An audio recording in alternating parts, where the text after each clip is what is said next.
Good morning, everyone. I'm thrilled to introduce our first speaker of the day. Kay Madadi leads entertainment and media for Facebook, and he works on creating long-term scalable solutions for media, entertainment, and theatrical brands. Because I know everyone in this room is quite familiar with Facebook, I think it's time we just dig right into the work that Kay is doing for Facebook. And so I'm going to start by asking him, how have online communities changed the way that TV shows and movies are marketed before premieres, during premieres, and after the premiere? Yeah. Before I answer that, I want to put some context to what's going on in the industry. I can't assume that everybody works in the film and television space, but in aggregate, the business is changing dramatically. How it's getting harder and harder for content producers, whether it's television side or film producers, to open the bigger movies or to get eyeballs pointed against television shows. So if you take like the recent fall TV launches, there were maybe across, I don't know, let's just take the big 5 networks, ABC, CBS, Fox, et cetera, et cetera. They probably launched about 25, maybe 30 new shows. Of that, maybe 6 are going to really survive beyond this season and into next season. But even that, as you look at the average ratings across the board, year over year, it's lower. So even the shows that are considered hits, like NBC's Revolution or New Girl came back for a second season on Fox, they're seeing lower and lower ratings. So the challenge or the opportunity for content producers in the film and television space is how do you get people aware of your content across multiple platforms and push them towards, in the film business, which would be opening weekend box office, and in the television business, actually to tune in on premiere night. So where does social play in that, to answer your question, in the before, the during, and the after, which is a framework that we kind of use with our partners at Facebook.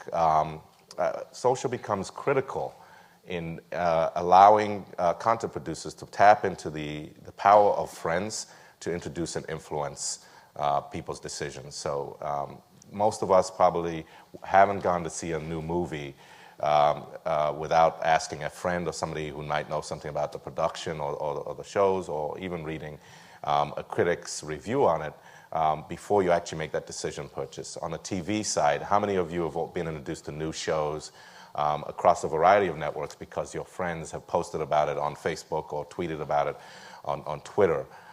This is becoming the new way that content producers are getting discovered. And so the whole landscape is kind of changed, and Facebook is playing a big role in that. So what sets entertainment companies apart from other brands on Facebook? There's changes for all sorts of content managers on Facebook going on right now, but what are entertainment brands specifically worried about, and what are they putting their efforts towards? So they're in the business of actually creating stories, right? I don't know it's that different from other brands, but their core product, the core work product is producing and telling stories for consumers to engage in and be entertained by. Which I think puts them at a pole position on our platform. This is the ability to pull a consumer or a user into an experience that gets them excited enough to want to tell their friends about it is an opportunity. So we find, particularly in the television game, where you have a 13-week and sometimes 22-week, 22 episodes in an entire season, an ability to pull a user through the entire experience over that period of time. The audacious challenge that we put out for our television partners is a show may be on for a half hour once a week or an hour once a week. What do you do about keeping that content relevant and the fans that you've engaged in and around that content excited when it's not on television? And that's where the before, during, and after kind of framework comes in. Like, what they do during the show with the social television apps and the co-viewing experiences that you've seen kind of a whole new industry kind of grow up over the last 2 years is great, but what happens before and after that episode is just as important, and we're finding many more content producers are investing in creating robust programs on our platforms. And I'll tell you about one in particular that we had a lot of success with. Turner Broadcasting relaunched Dallas last year. I don't know whether we have any fans in the audience of the show, but today's generation, and most of them, their challenge was, how do you get a whole new generation who may not have ever watched the show from the 1978 days excited about this new property? And they used a lot of our products. At the time, we had just launched Timeline, and they built out an entire page that kind of brought the user back from the original 1978 show all the way up to the present day. And the twist about it, I mean, they could have absolutely just, taken a standard PR approach to kind of building out the timeline. The twist about it is that they got clever and told the story and the narrative of JR in JR's voice. And so as you look through the page, it was him telling you about the story of the Ewings from 1978 to the present day from his narrative. And it pulled, over the course of about 3 or 4 months, they went from 30,000 fans on a page to over 1 million by the time the show launched. 1 million fans who hadn't even actually seen the show yet, who were engaged in and around the content of the show, right? Almost a guarantee that you're going to be able to translate that engagement onto the things that really matter, which is opening night, or premiere night in their case, where they, at the time in June and July of 2011, it became the #1 scripted show on cable and pulled a number that on ratings that TNT was super excited about. So those kinds of investments in painting and telling the story on the platform, much longer lead times, growing the fan engagement and the base is paying off for a lot of our television partners. So you talk about building this longer lead-up time where the brand is developing a timeline so that there's fans of the show before it premieres. We have social TV apps that people are checking into and commenting on during the show. What can brands do after the premiere to keep people involved so that you don't see that drop-off? Like you mentioned, New Girl Season 2, not as popular as it was. What should the brands continue to be thinking about? Yeah, so I think particularly on the content publishing side, this has organizational implications, not just marketing implications. Most networks, after these shows start, move away from being able to put resources against, like, continuing the conversation. But what we found, and we can actually show with data on our platform, is that most users, once they're engaged, once they've fanned, expect the conversation to continue, expect a complementary stream of social content as well as digital content associated with the show. This is the real opportunity. And so I think, and the conversations we tend to have with our partners is, what do you need to do after the show airs that will keep an audience enthused and excited about what's going on in the show? Is it just behind the scenes stuff? Is it completely separate narratives that are attached to the show? So if you follow Burn Notice on USA, they have a whole digital comic book that runs within social, within Twitter and Facebook, that isn't really about the show, but is absolutely related to the show. And that's a huge commitment, but it's paying off season after season in keeping the audience connected to the show, even when it's not on television.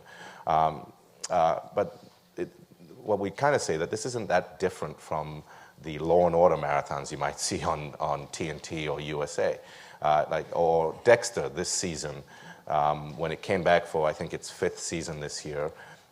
On television, for the 2 weeks prior, they reran the entire previous season. This is exactly the same thing on a different platform. The social marathon as opposed to the TV marathon, right? The idea that you could keep an audience connected and excited, resurface old content as a way to keep them excited about what's coming on premiere night or on new night. Those kinds of investments and commitments by networks are beginning to pay off in the ratings game. So I want to turn to the after look. When Facebook is such a focus of marketers and they're putting these resources into connecting after, let's say, a movie which you only are going to buy 1 ticket for, you're only going to go see it once. What are the goals the same? Are companies still trying to get people, if they've already bought the ticket, what's their goal? Why are they still connecting with? No, so for those who don't know, the movie game is really centered around opening weekend. It's not that people don't tend to see movies after opening weekend, but the majority of the money, how a movie opens dictates of how well it's going to do financially for the studio in the long run. So there's a heavy focus on getting opening weekend to do very well. But what we found, particularly with social integrations, is that once I've gone to the movie, if I'm excited enough to want to talk about it, I can influence people's decisions further down the line. You can maybe, while you won't have second week the same kind of opening weekend that you had the previous week, you can absolutely grow and bring new people to the content that you. I mean, look at Argo. If you've been paying attention, it's been in the theaters for, I think it's on its 6th or 7th week. And in the last 3 or 4 weeks has pretty much maintained week over week the audience base. This was supposed to be a smaller movie for the studio, but has turned into a word-of-mouth film that has kind of just brought new people to it week over week. The Help, if you remember that movie from DreamWorks was going to be a very, very small movie about a topic that in theory wasn't supposed to be for everybody, but I think it was an $11 million movie, ends up doing 70 or 80 or 90 million box office domestically. This is because primarily, not only by, but a big part of by social influence, the ability for people to get excited about it and to have on their mobile phones, as Pete just talked about, the ability to go ahead and post and share with their friends what makes these content properties exciting for people and bring new eyeballs to them.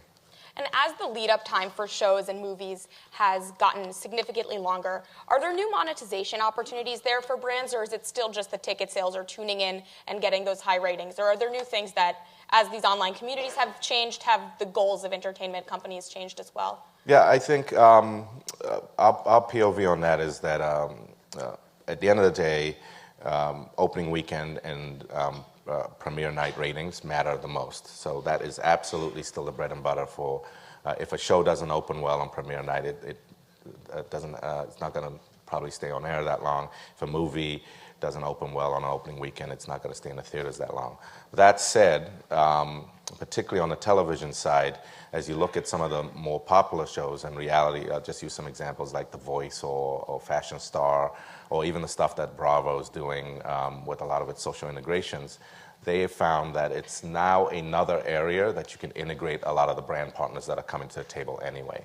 So if you're going to do a robust social experience, or maybe even have a different social content narrative attached to a television show, a brand, they're finding that brands like Pepsi on X Factor is going to buy advertising in and around the show. They're going to be integrated into the show, and they want to be part of the social footprint that's generated in and around the show that present new opportunities and incremental revenue opportunities for television networks and content providers.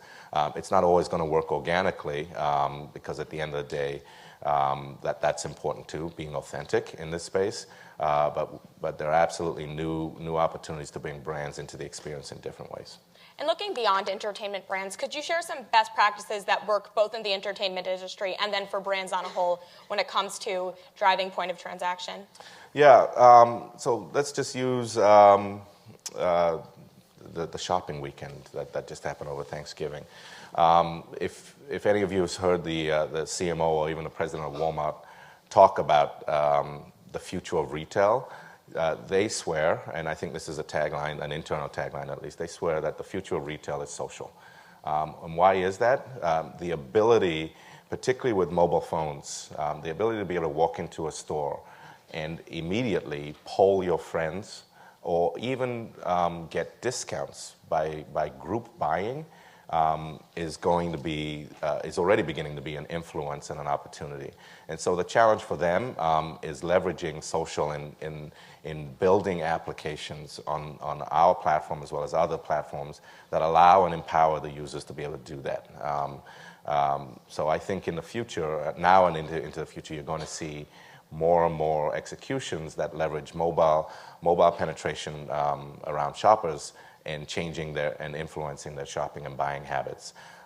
When we look at what's happening on our platform with the connections on Amazon or Zappos and things like that, we're seeing my purchase of the Wire box set on Amazon drive and influence other people's purchases. So discovering the fact that today I can get it for $75 and posting that to my page is driving real transactions. When people are buying tickets with Ticketmaster, and wanting to go see a concert as a group, being able to pull together your friends through an application on Facebook is showing real incremental revenue for Ticketmaster in group buying purchases. And these are just the beginnings. I think we're at the front end of tying social into real business objectives for brands and partners and transactions.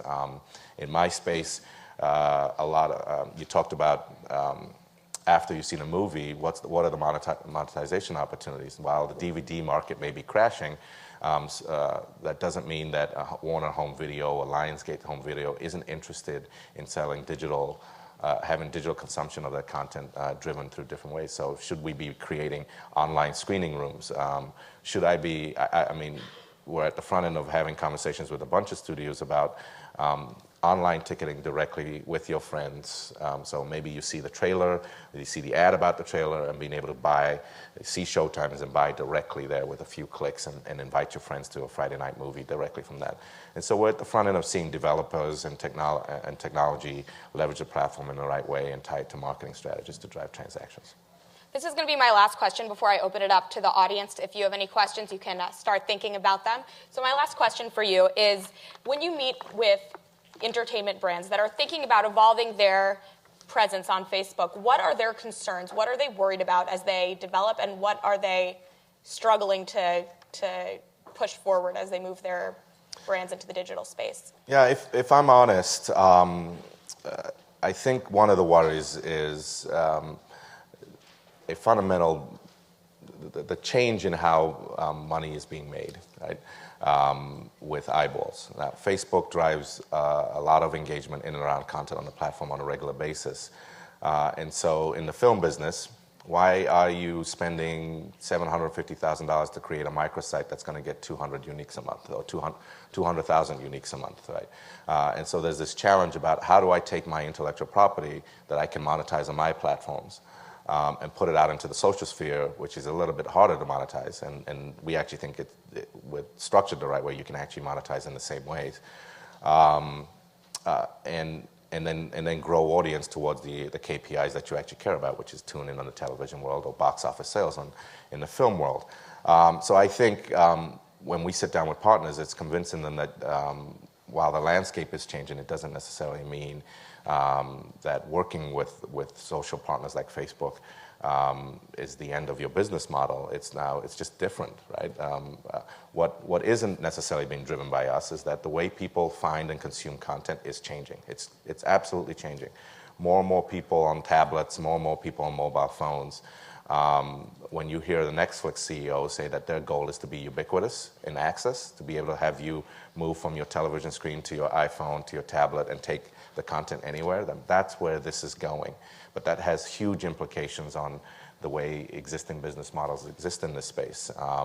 And we think that the partners who are sitting on their hands and not really kind of tapping in and innovating or testing in the space in 3 or 4 years are going to be left behind. You've got to start looking at new ways to not only have people discover content, but also drive through to the places where you actually make money on this stuff. All right, so now I turn to you. If you have a question, you can raise your hand. Yeah, and if you could stand up as you say your question. Okay. Kelly Johnston from Nestle Purina in St. Louis, and we've spent some time with Kay at a hackathon. That's right. On one of our properties in Palo Alto, I guess. Right. Can you just give us some best-in-class examples of where maybe TV shows have done a great job of collecting an audience prior to a new show, keeping them engaged, that sort of thing? Sure. For us to talk about. I'll share one that I'm super excited about that we've been working on for 6 months. It's Ava Longora's next project on NBC. It's called Ready for Love. It's a new take on the many dating shows that you can find in and around on television. And it comes on air, I think they set an on-air date of February or March of next year. What was interesting is when they announced the show at the TCAs in April, Facebook is going to be integrated into the show in more robust ways than we've done in like other things like American Idol and The Voice. So much so that a lot of the challenges are going to be driven through the Facebook platform. Users are going to be able to interact and drives how some of that content is steered. So when they announced it at the TCAs, they actually made live the profiles of the 3 bachelors that are going to be on the show. So right now, you can go on the Facebook, facebook.com/readyforlove. You can find the profiles of these 3 guys as they're in production right now.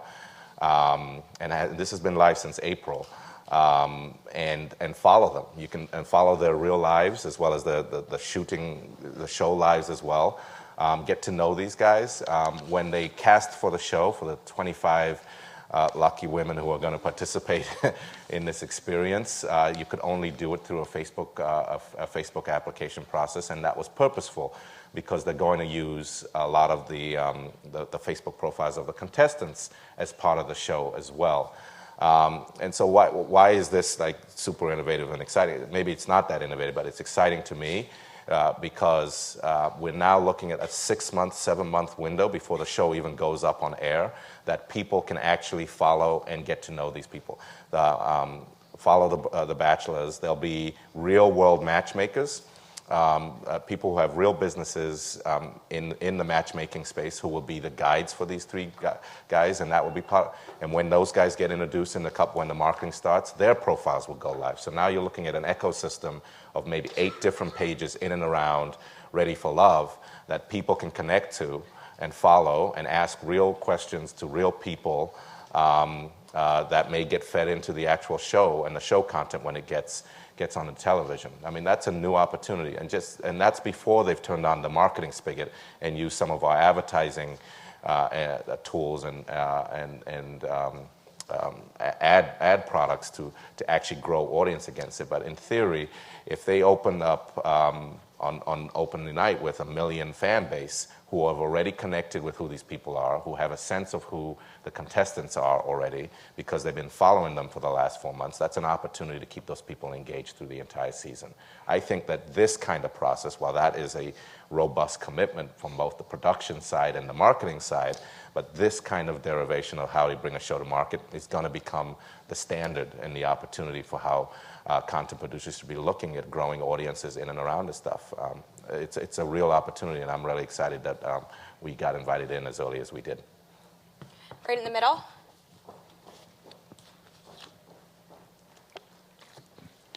David Thomas, the John Templeton Foundation. Does Facebook have any plans to get involved with web series in the same way they're involved with television and movies? Yeah, we're interested in helping all kinds of content producers surface their content with against our user base. The closest that we've done it now, I don't know whether you've been paying attention, but Comcast is in the process of launching 3 or 4 different networks that they've, one dedicated to Robert Rodriguez, who did Sin City and the Mariachi Man, Desperado, a bunch of different films. It's called El Rey. Sean Combs, or Puffy, is launching a network called Rebel. We're working with a lot of smaller YouTube channels as well and helping them surface their content against the user base. So the answer is that while you might not be working directly with people on my team, we're absolutely interested and believe that driving eyeballs and bringing and helping people discover new content in its various iterations is a big part of our job on the platform and the opportunity. We have time for one quick question, maybe. Anyone have a... Anyone else? Oh, it's in the back. Sorry, I can't see with the lights.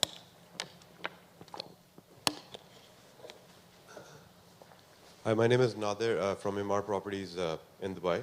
I just have one question.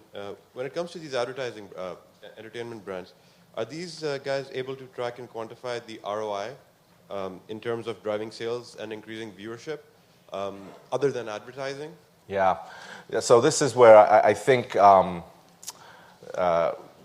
2013, if there's one thing I'd like to move like a big leap forward on, is the measurement and the ROI around this. Because that's the other big question that we get from people. Like, if I invest all of this time and this resources in building this audience, prove to me definitively that social can drive a television rating, that social can open a movie. And we've begun to work with Nielsen on the television side, NRG on the film side, to begin to just do that. And there'll be some products, hopefully in Q1 and Q2, that our research teams are working directly with both of those companies that we can bring to bear. Before we get like the definitive silver bullet, I think following some of the trends, and if you read Ad Age on a week-to-week basis, whether it's Trender or Bluefin Labs, you begin to see that there's certainly a correlation to this, right? That an increase in buzz actually does translate to some kind of engagement and traffic put through, whether it's into the theater or whether it's watching television. And we should make that correlation maybe turn to causation a little bit more with some of the work that we're doing with Nielsen. But it doesn't mean that it's not happening. And so sitting on the fence waiting for like the full silver bullet, and we should add that a lot of our television networks aren't completely happy with the way Nielsen measures television ratings, right? So waiting for the perfect measurement solution doesn't actually solve anything. While I do know, what we absolutely definitively do know, the way that people are finding content is changing. The way that people discover content is absolutely changing. And social has become a big part about that. If you look at regular user habits on Facebook on a daily basis, each one of you, if you have a Facebook profile, read something, consume something that you never would have found if somebody hadn't suggested it and put it into your news feed in some way. And that's happening in aggregate across the platform in ways, and brands and content producers need to figure out how to tap into that opportunity. Well, thank you so much. This has been very interesting for all of us, I'm sure, hearing about what Facebook is up to. And thank you for joining us. Thank you for having me. Thank you.